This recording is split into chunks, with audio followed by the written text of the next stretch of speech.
faces para com os irmãos, especialmente para com os estranhos, os quais, diante da igreja, testificaram do teu amor, aos quais, se os encaminharem na sua viagem de um modo digno de Deus, bem farás. Porque por amor do nome saíram, sem nada aceitar dos gentios. Portanto, aos tais devemos acolher, para que sejamos cooperadores da verdade. Abra agora a sua Bíblia na carta de Paulo a Tito, capítulo 2, versículos 7 e 8. Fizemos leitura agora de 3 João, capítulo 1, do verso 5 ao 8. E agora vamos ler Tito, capítulo 2, versos 7 e 8, diz assim: que teu modo de agir seja exemplar em tudo. Na teologia, mostra integridade e sobriedade, linguagem sadia e irrepreensível, para que todo inimigo seja envergonhado, não tendo razão para falar mal de nós. Palavras do Senhor. Tomai o vosso assento, que o Espírito Santo nos conduza nesta palavra. A paz do Senhor Jesus. Deus abençoe a todos vocês.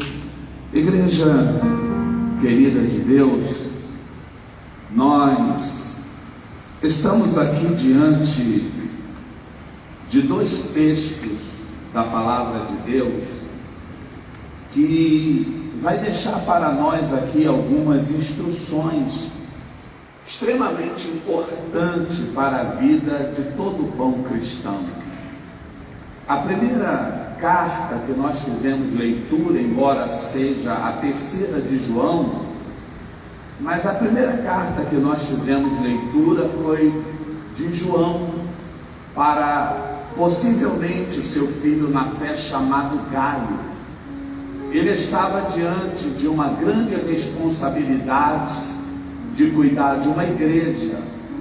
Essa aqui antigamente era a igreja nas casas, e possivelmente Gaio estava responsável por essa congregação. E João está recebendo grandes informações a respeito de Gaio. João está extremamente animado com o amor, com a integridade, com a forma com que Gaio tem procedido. Embora ele era um jovem obreiro, convertido possivelmente através do apóstolo, mas ele estava já diante de uma responsabilidade, e ele estava procedendo de uma maneira muito digna e muito correta.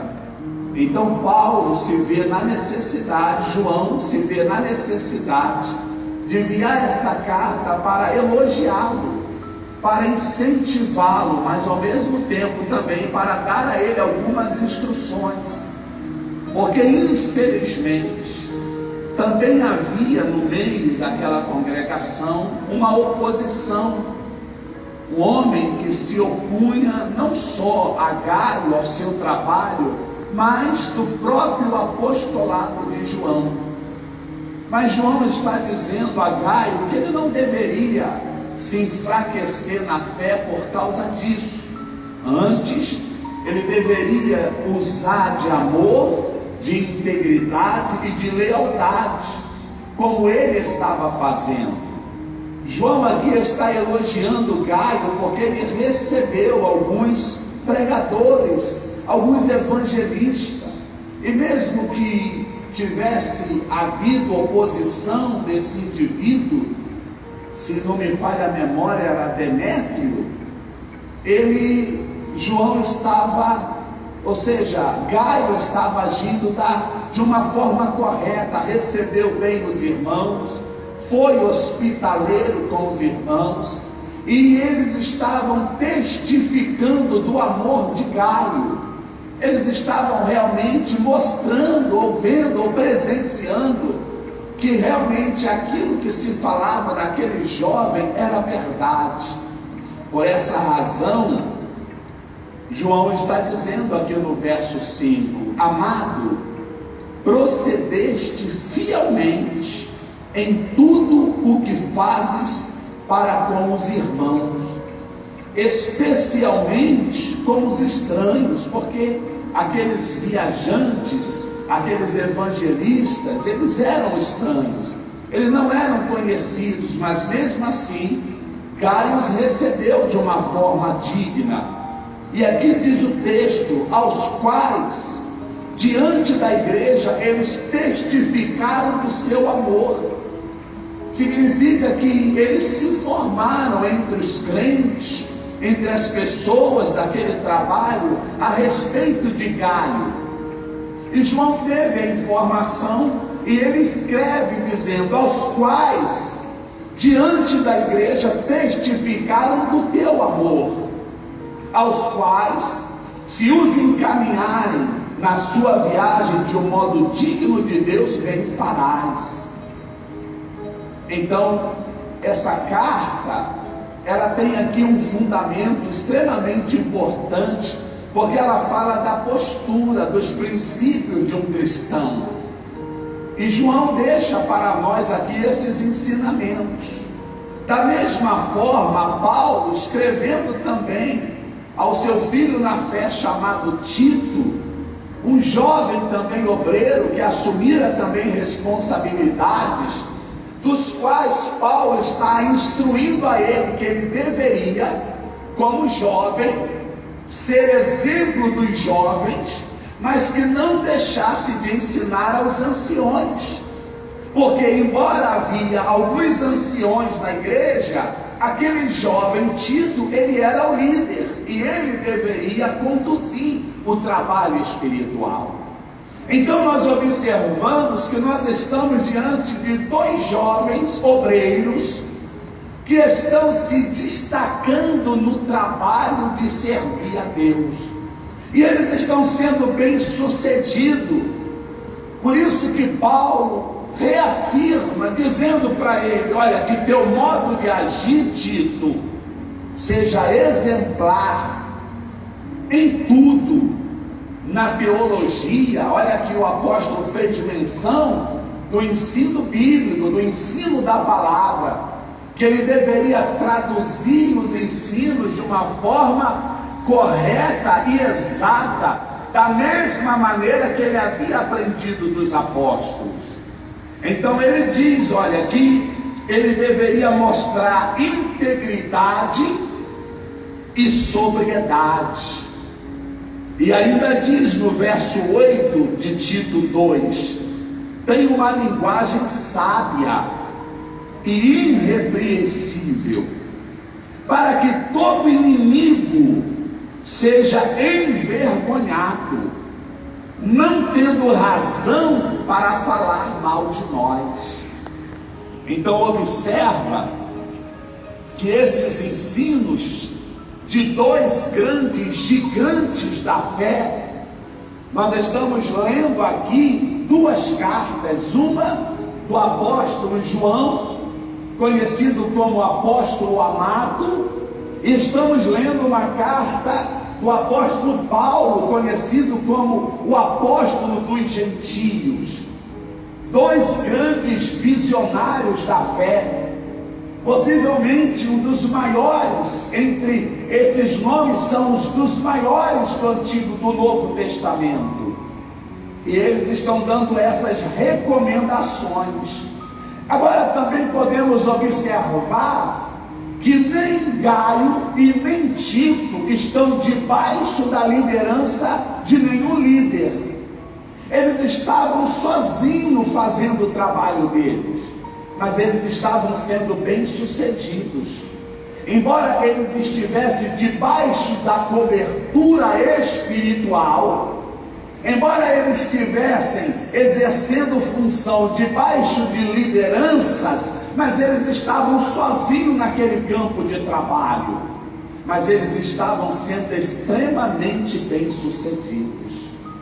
Então, por isso, nós podemos olhar para esses dois jovens e entender que todos nós temos a capacidade, todos nós temos a condição de fazermos também para Deus um trabalho digno, um trabalho bem feito, independente de estarmos debaixo dos olhos ou da liderança de alguém.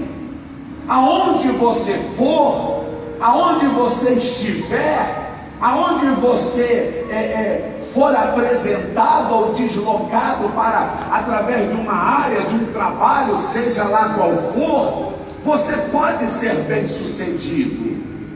Olha que Gaio, ele tinha oposição contra o trabalho dele.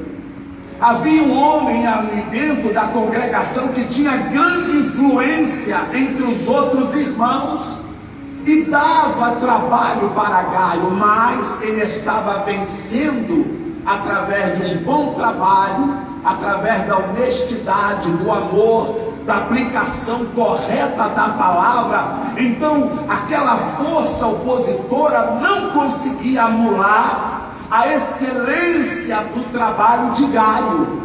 Por essa razão, João escreve e o elogia, dizendo: olha, você está sabendo combater o mal, porque você está fazendo o tempo todo o que é certo, e isso dará a você autoridade, isso dará a você testemunho, porque o teu ministério, o seu trabalho, as informações estão chegando até a mim, que você verdadeiramente está exercendo bem as suas funções.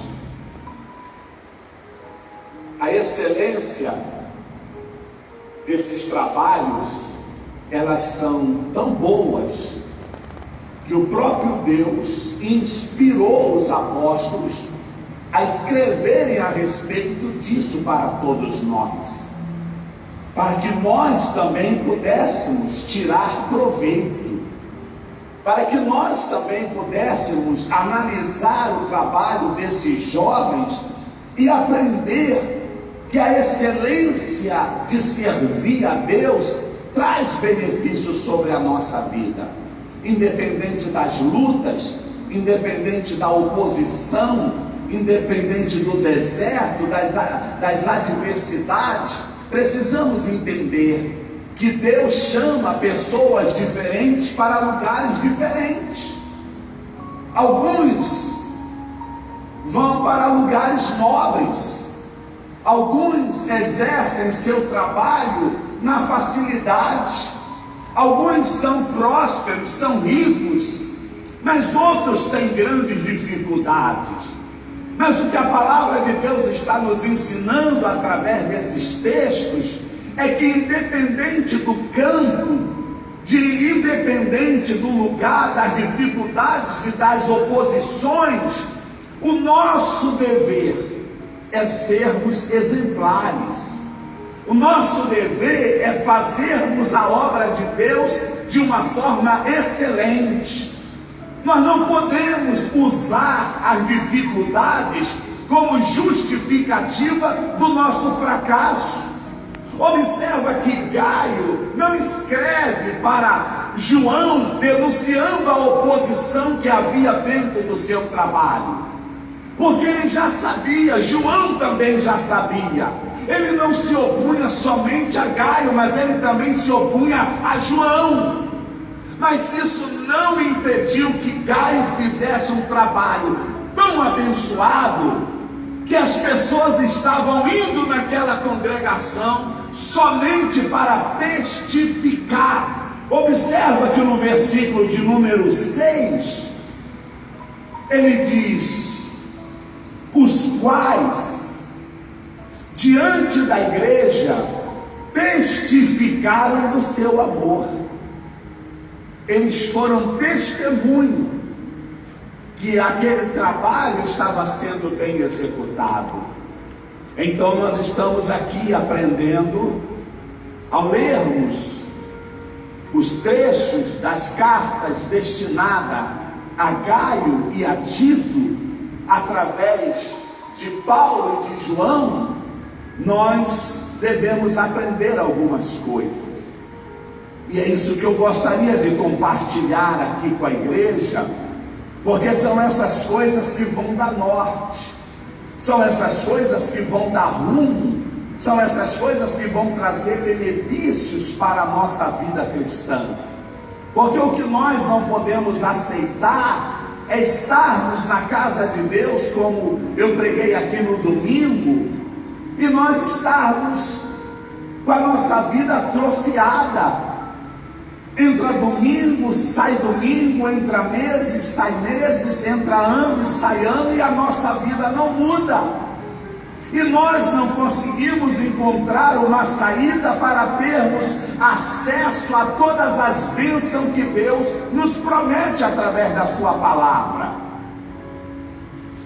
De manhã, no culto das 6, eu estou falando algumas razões que impedem o agir de Deus em nossa vida. Mas hoje também eu gostaria de partilhar aqui com a igreja alguns assuntos a respeito dos benefícios de servirmos bem a Deus. E uma das primeiras coisas que nós aprendemos ao lermos as doutrinas, as cartas, não somente essa, eu usei essas somente para termos uma base, um texto introdutório, mas nós vamos ler através de outras cartas de Paulo, de João, destinadas às outras igrejas e a outros líderes. Nós vamos entender os mesmos princípios, nós vamos entender como esses homens prezavam para uma postura cristã correta e bem-sucedida. O que esses gigantes da fé, o que esses apóstolos estavam ensinando é que servir a Deus não é somente pertencermos a uma denominação. Servirmos a Deus não significa fazer parte, ser membro de uma igreja, não quer dizer fazer parte de um conjunto dentro da congregação, nós estarmos atuando dentro do grupo das mamãs, dos papás, dos jovens. Servir a Deus não implica somente isso. Servir a Deus exige uma condição transformada de cada um de nós. O serviço que prestamos, ele é extremamente importante, porque nós vamos dar conta a Deus das nossas obras, mas nós precisamos entender que não adianta trabalharmos para Deus e estarmos afastados de Deus. Não adianta nós estarmos aqui nos matando de trabalhar, mas a nossa vida não está de acordo com a vontade de Deus, porque não é desta forma que nós devemos servir a Deus. Tem pessoas, tem membros, tem pastores, tem obreiros, tem pessoas dentro do corpo de Cristo que elas estão atarefadas, elas estão cheias de serviços dentro da casa de Deus, mas elas estão afastadas do dono da casa, e isso não trará benefício para a nossa vida. Um dia desse eu estava conversando com a minha filha, eu disse para ela: sabe, filho, uma coisa que nós temos que ter cuidado é para nós não sermos religiosos. O religioso é aquele que ele gosta de estar nos cultos, ele gosta de ouvir a palavra, ele gosta do ambiente, das pessoas, ele se familiariza com as pessoas, mas ele não obedece, ele não cumpre a palavra de Deus. Então eu estava dizendo para ela: poxa, é triste nós passarmos uma vida inteira, 30, 40, 50 anos da nossa vida servindo a Deus, trabalhando dentro da casa de Deus, e no final nós sermos condenados ao inferno. E o próprio Jesus, ele disse que vai acontecer exatamente assim. Muitos naquele dia me dirão: Senhor, mas eu trabalhei, eu te servi, eu orei, olha, eu até expulsei demônios. Mas o Senhor vai dizer: apartai-vos de mim, porque você pratica iniquidade. Então nós temos que entender que enquanto nós trabalhamos e servimos a Deus com os nossos serviços, nós também aproveitamos esse tempo, esse período, essa caminhada longa. É o que eu preguei aqui sobre a couraça da justiça. Calçar a sandália do Evangelho quer dizer proteger seus pés, porque a caminhada é longa. Servir a Deus não é uma corrida de 100 metros, não é uma corrida de velocidade. Servir a Deus é uma corrida de resistência, é uma maratona. Paulo fala sobre isso. Não adianta você começar correndo em muita velocidade, depois você cansa, você para. Servir a Deus é uma corrida de resistência, é uma corrida longa. Por isso fala sobre calçar os pés com as sandálias do Evangelho, porque a caminhada, ela não para por aqui. Uns vão mais perto, mas outros vão mais longe. Então nós temos que aprender sobre isso.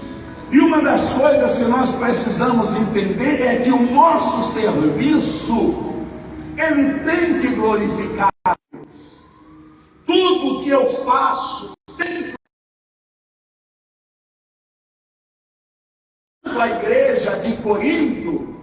Ele fala em 1 Coríntios capítulo 10, verso 31. Ele diz: portanto, quer comais, quer bebais, quer faça qualquer coisa, faça tudo para a glória de Deus. Tudo que o cristão for fazer, vai fazer uma festa em casa, vai realizar um casamento, vai fazer um trabalho, vai fazer um biscate, vai ajudar alguém para ganhar um dinheiro, vai ajudar alguém sem intenção de ganhar dinheiro, faça tudo para a glória de Deus. O nosso procedimento é o que Paulo diz, escrevendo a Tito, que Tito deveria proceder de uma forma íntegra, deveria proceder com sobriedade, um homem sóbrio, maduro, que tem domínio das razões, da lógica, do entendimento. Ele diz que você, Tito, tenha uma linguagem sadia. Cuidado com as suas conversas. Cuidado com o tipo de conversa que você fala quando está em determinado grupinho. Olha Paulo ensinando a Timóteo, a Tito, a ter uma vida bem-sucedida, um trabalho que glorificasse a Deus. Ele diz: olha, meu filho, tem uma linguagem sadia. Às vezes, nós ficamos muito tristes quando sabemos que um membro da igreja, um filho de Deus, está na casa de Deus, louva, adora. Às vezes falam até línguas estranhas, mas em casa disparata, xinga palavrões, vive em rodinhas impróprias. Então nós entendemos às vezes por que algumas pessoas sofrem, por que algumas pessoas têm consequências terríveis na sua vida. Por quê? Paulo está dizendo a Timóteo: Timóteo, Tito, tem uma linguagem sadia e irrepreensível. Fale coisas que não seja necessário ninguém te repreender. Ninguém vai chegar para quem sabe ter uma boa conversa e dizer: olha, cara, tu é crente, olha o que você está fazendo, olha o que você está falando. Ser irrepreensível é isso, não precisar que ninguém te exorta. Porque você sabe o seu lugar, você sabe o seu papel. Depois ele fecha dizendo, para que os inimigos sejam envergonhados, não tendo razão para falar mal de nós. Nós temos essa missão de não darmos lugar ao diabo.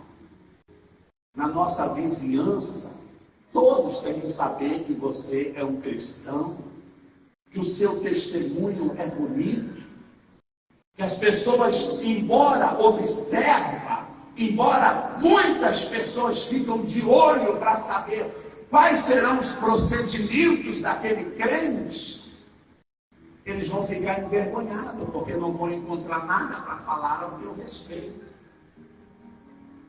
Agora imagina se ele estiver nas rodas das bebidas, disparatando, falando, aí quando você passa, eles zombam.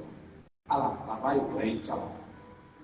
Tá vendo aquela mamãe ali? Tá vendo aquela jovem?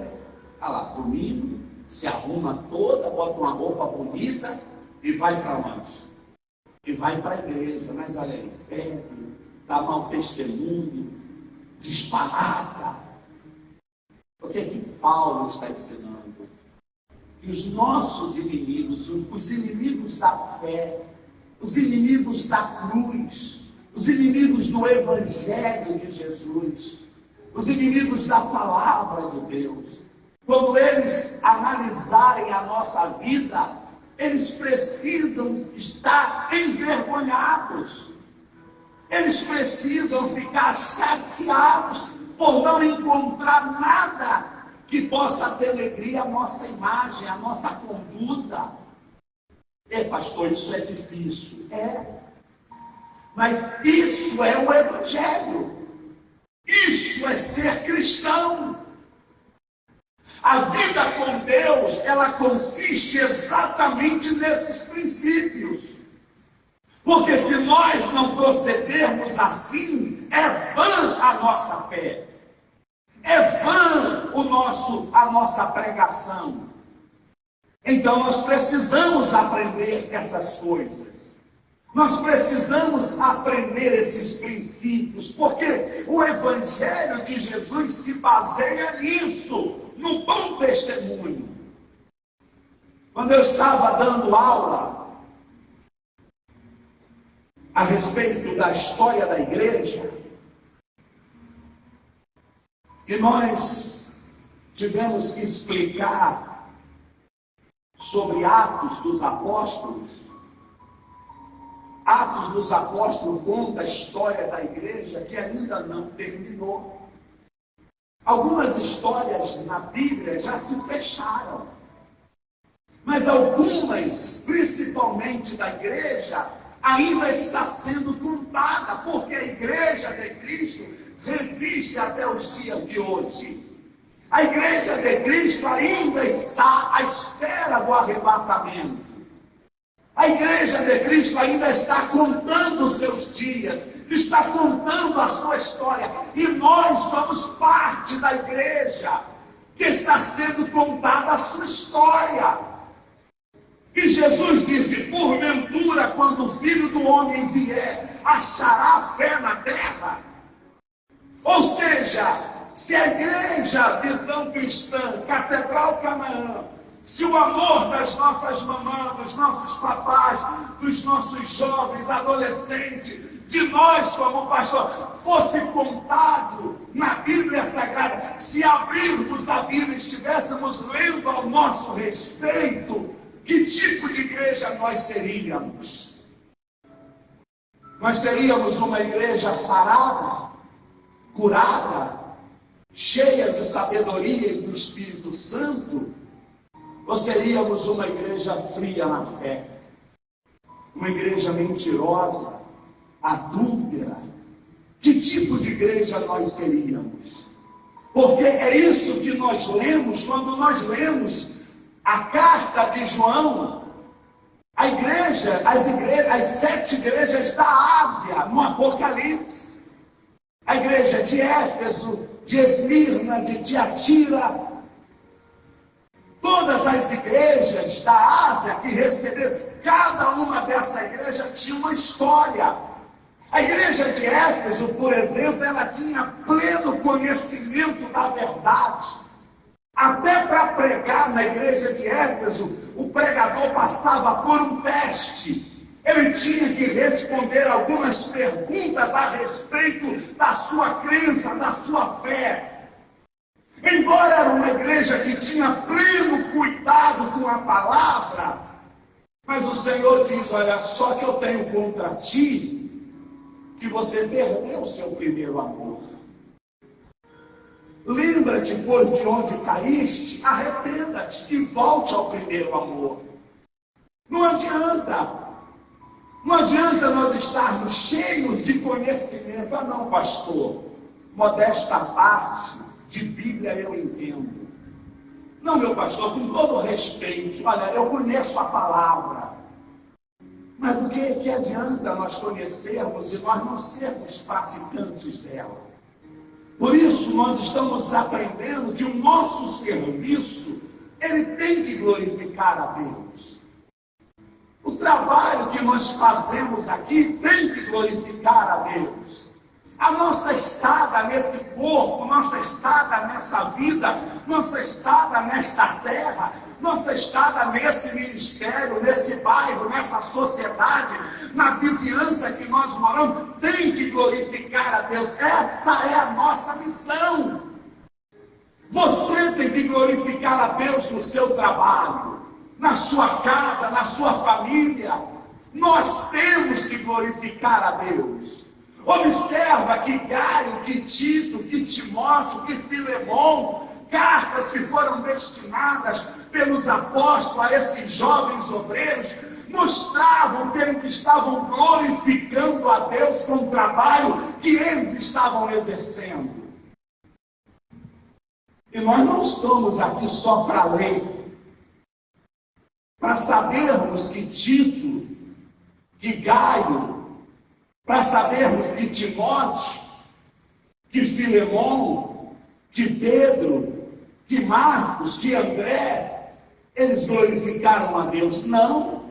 O objetivo dessas histórias estarem na Bíblia é para que nós leiamos e nos comportemos de uma forma o mais parecida possível. Porque assim como esses homens, essas mulheres heróis da fé, foram aprovados, abençoados e recebidos por Deus, nós também um dia o seremos. Então eles contaram a história deles. Agora nós estamos contando a nossa. O livro de Atos dos Apóstolos, ele não se encerra. A história da igreja não está fechada, a história continua sendo contada. E que tipo de igreja somos nós?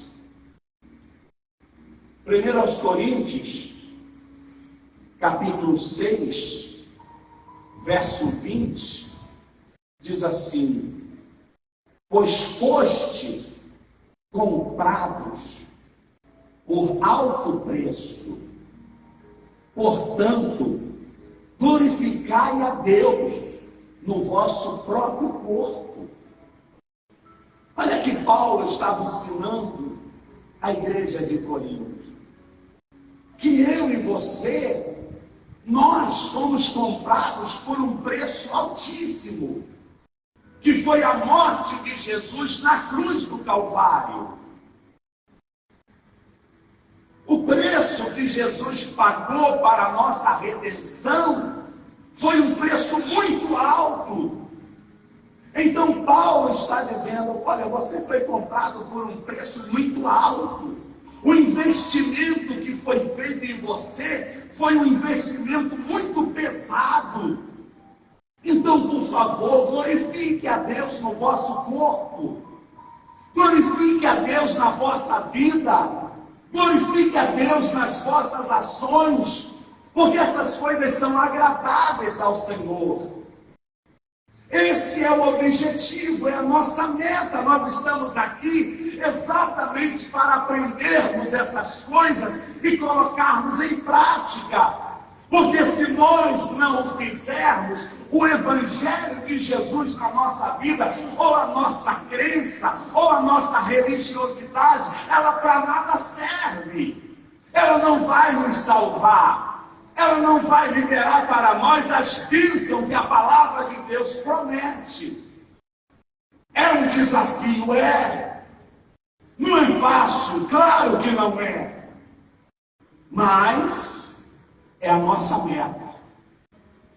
É o nosso objetivo. Aquele que bebia não beba mais. Aquele que roubava não roube mais. Aquele que disparatava não disparata mais. Está na Bíblia, está na palavra de Deus. São conselhos de Deus para a vida cristã. Nós precisamos nascer de novo, sermos uma nova criatura em Cristo Jesus. Por quê, pastor Paulo diz? Porque o investimento que foi feito em nós foi um investimento muito pesado. Deus amou o mundo de tal maneira que deu seu Filho, para que todo aquele que nele crê não pereça. Investimento. Deus deu seu Filho, investiu em nós. Jesus fala lá em João 10:18, ninguém está tomando a minha vida, eu estou entregando a minha vida por causa de vós.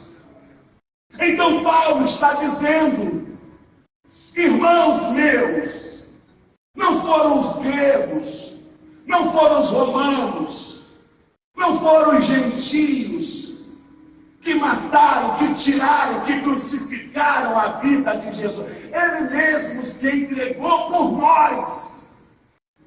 Foi um preço alto. Então glorifique a Ele na vossa vida. Glorifique a quem deu a própria vida por amor de nós. Efésios, capítulo 4, verso 28, diz assim: aquele que furtava, não furte mais. Antes, trabalhe, fazendo com as mãos o que é bom, para que tenha o que repartir com o que tem necessidade. Olha o que Deus está dizendo. Que aqueles que viviam uma vida errada, que se drogava, que roubava, os demais textos vão ampliar essa lista de recomendação. Mas o que se resume é que nós devemos viver uma vida diferente de quando nós não éramos crentes.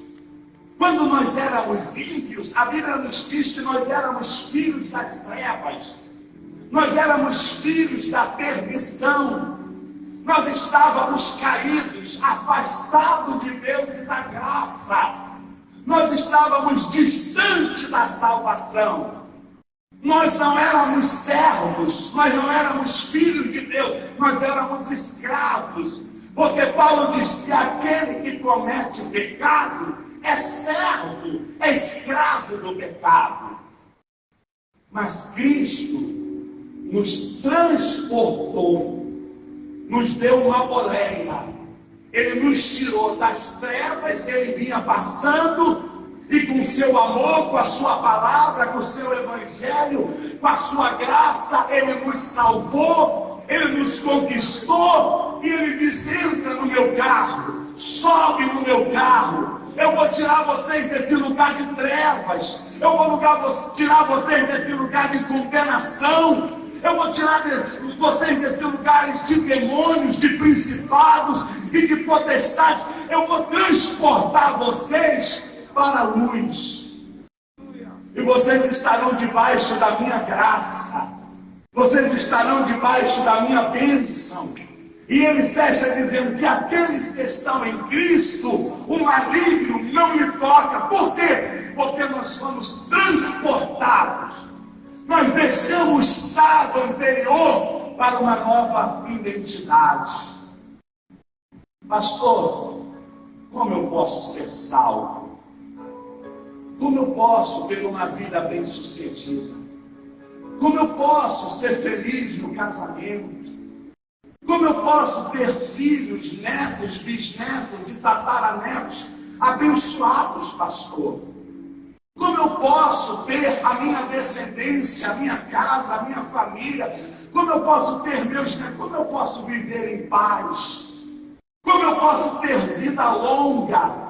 Como eu posso olhar para o céu e dizer: Senhor, socorre-me, porque eu sou teu, eu te pertenço. Para que nós possamos fazer tudo isso, nós devemos obedecer a palavra. Tudo o que nós fizermos, todo o nosso serviço, toda a nossa existência, ela tem que glorificar a Deus. A gente sabe que não é fácil a pessoa casar sem fazer sexo, mas tem que glorificar a Deus. A gente sabe que não é fácil obedecer, mas temos que glorificar a Deus. Jesus não nos chamou para ser multidão, Ele nos chamou para ser diferentes. Por isso Ele diz: vocês serão diferentes do ímpio, do idólatra, do assassino, do feiticeiro. Vocês serão diferentes dos filhos de Satanás. Vocês serão sal da terra e vocês serão a luz desse mundo. Quando as pessoas olharem para vocês, eles têm que me ver. Eles têm que ver Jesus em nós. Quando ele olhar para a nossa casa, para o nosso casamento, para a nossa conversa, eles têm que ver Jesus na nossa vida. Quando nós passarmos, eles têm que dizer verdadeiramente: aquele ali é um filho de Deus. Verdadeiramente aquela ali é uma filha de Deus. Aí quando você sabe, pelos atos, pelo testemunho, pela forma com que ele fala, que ela fala, pela forma com que ela se veste, pela forma com que ela procede, como ela se comporta, como ele se comporta, dá para ver que eles são diferentes. Quando nós fazemos assim, nós estamos cumprindo a primeira coisa. O nosso viver e o nosso servir tem que glorificar a Deus. Se Deus não estiver sendo glorificado na nossa vida, disse um certo escritor: quando Deus não é honrado numa casa, Ele procura outra casa que possa honrar. Quando Deus não é honrado num lugar, Ele procura outra casa para abençoar.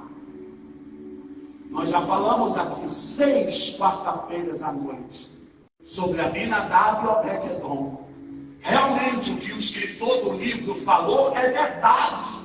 Deus não foi honrado, não foi glorificado na casa de Abinadab. Então ele foi abençoar a casa de Obed-edom. Quando eu e você não honramos e não glorificamos a Deus, Ele abençoa o outro. E é aí que às vezes a gente diz: o irmão chegou agora, a irmã chegou agora.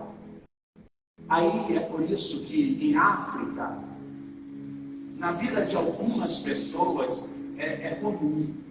A irmã mais velha às vezes quer fazer feitiço para a irmã mais nova. Porque a irmã mais nova é nova, está começando a viver agora, já tem um marido que a ama, já está pensando em comprar sua casa própria, já tem o seu carrinho, já tem uma vida feliz. E aí, aquela que o tempo dela está passando não aceita. Não, pastor, não, isso não pode. Irmãos, na fila de Deus, muitas das vezes o último é o primeiro. Na fila do homem não, mas na fila de Deus Ele escolhe quem Ele quer. Deus escolhe quem o ama, quem o serve. Deus escolhe quem o obedece. Qual é o seu número, irmã? Qual é o seu número, irmão? Pastor, eu estou aqui nessa ficha, meu número é 728. De repente você ouve, você olha, 728. É assim, Deus te tira lá do meio da multidão. Deus te tira lá do meio de um monte que não obedece, que não serve, que não glorifica Ele, e Ele te honra, e Ele te exalta. Não importa se você chegou na igreja depois de todo mundo, não importa se você é novo convertido, não importa se você ainda não entende muitas coisas a respeito da fé e do Evangelho. Se você amar a Deus e obedecer a sua palavra, você será bem-sucedido. Porque Deus não tem compromisso com as nossas regras. Ah, pastor, eu sou o mais velho da empresa. Ah, pastor, eu sou o mais velho da igreja. Ah, pastor, eu sou o mais... E o que tem isso? O que isso tem a ver com Deus? Essa regra não funciona para Deus. Deus escolhe as coisas loucas deste mundo para confundir as sábias. Deus chama aqueles que não são como se já fossem. Ele faz as regras, as normas e os princípios. Porque ele diz lá no livro do profeta Isaías: operando eu, quem impedirá? Aleluia. Quem pode deter os meus propósitos? Nenhum plano de Deus pode ser frustrado. Então, em nome de Jesus, que você entenda isso, que a razão de nós estarmos aqui é que nós juntos, através da palavra, precisamos aprender a glorificar a Deus no nosso viver e no nosso servir.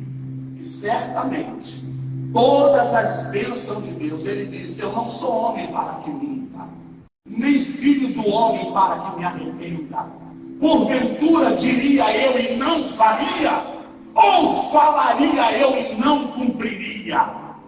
Deus está dizendo: você está pensando que eu sou Deus de brincadeira? Eu cumpro com a minha palavra. Então, em nome de Jesus, que o Espírito Santo possa nos fortalecer, nos capacitar para nós termos ambições. É bom você ter ambição profissional, é bom você ter ambição financeira, mas também tem a ambição da vida cristã. Eu comecei orando 10 minutos, pastor. Eu agora já estou orando 20. Nossa, que ambição boa. Ah, pastor, antigamente eu não recusava as festinhas que me chamavam. Mas agora, pastor, eu vejo que elas não glorificam a Deus. Eu já perdi o interesse de ir. Você está crescendo. Você está evoluindo. Você está se tornando diferente dos normais. Porque a maioria mente, engana, vão às festas mundanas, escondidas, bebem, se drogam. Esses são os normais. Mas em nome de Jesus, eu creio que aqui entre nós, alguém que eu não conheço, que eu não sei quem é o coração, eu não sei como é a vida, mas em nome de Jesus, eu sei que eu estou diante de pessoas diferenciadas.